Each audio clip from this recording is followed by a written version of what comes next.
Hello and welcome to The Word, bringing you the good news of Jesus Christ every day from the Order of Preachers around the world.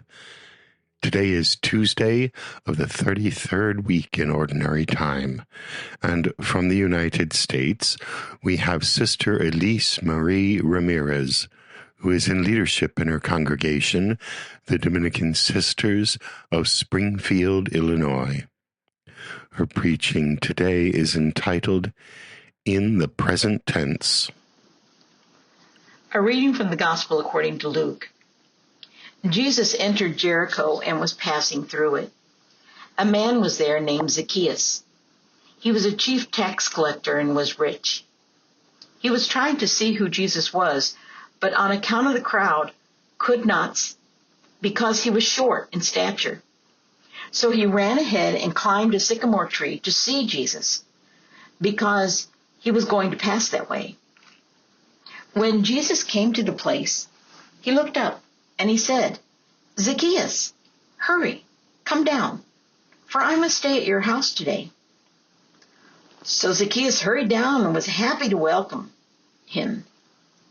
All who saw it began to grumble and said, "He has gone to be the guest of one who is a sinner."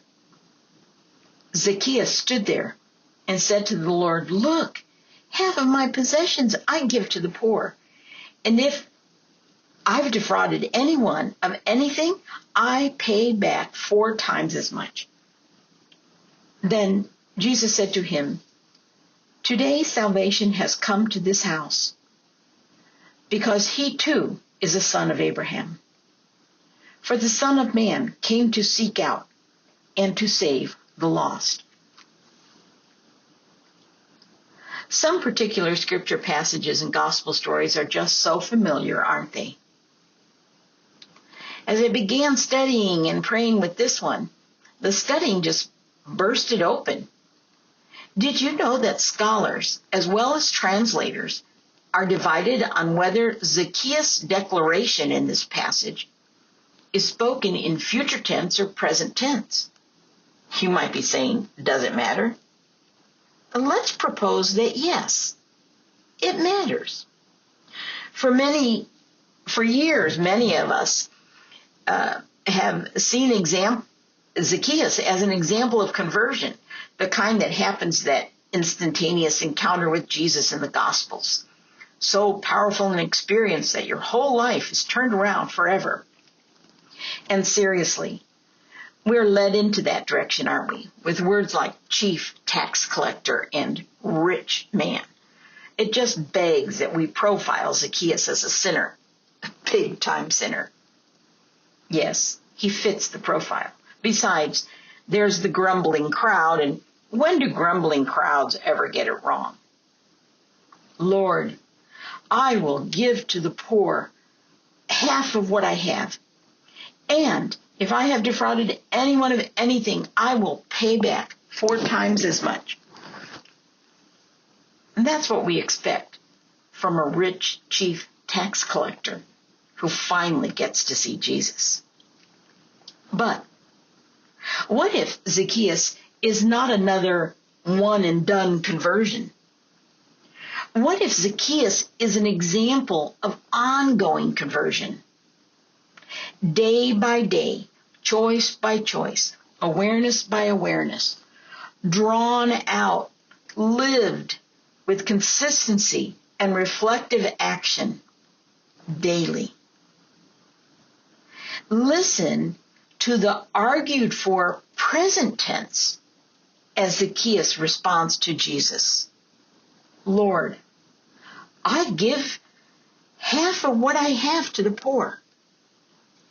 And if I've defrauded anyone of anything, when I find that back out, I pay back 4 times as much." One can only imagine the joy that both Jesus and Zacchaeus share at that table in Zacchaeus' house. One of the last shared tables Jesus has before Calvary. Zacchaeus is someone who watches along the road when it's present tense, who sees in Jesus the meaning of what it means to live covenant. Zacchaeus sees his why in someone else doing the same thing. To live as relationship and belonging is the crux of covenant. It is what Zacchaeus struggles to live each day as son of Abraham. If this is in present tense, then Zacchaeus scrambled up that tree because he needs to glimpse this teacher who's breathing new life into what it means to live in covenant with God, others, and all of creation. And finally, Zacchaeus gets to see this man, a man after his own heart. Friends, this journey to Jerusalem may be the last one for Jesus, but for us, we return to this road again and again.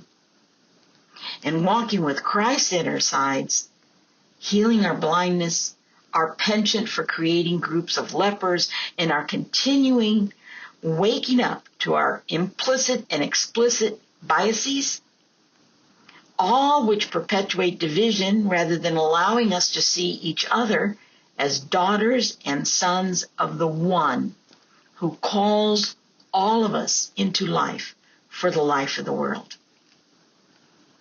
We are called into covenant, and it's day by day, minute by minute, choice by choice.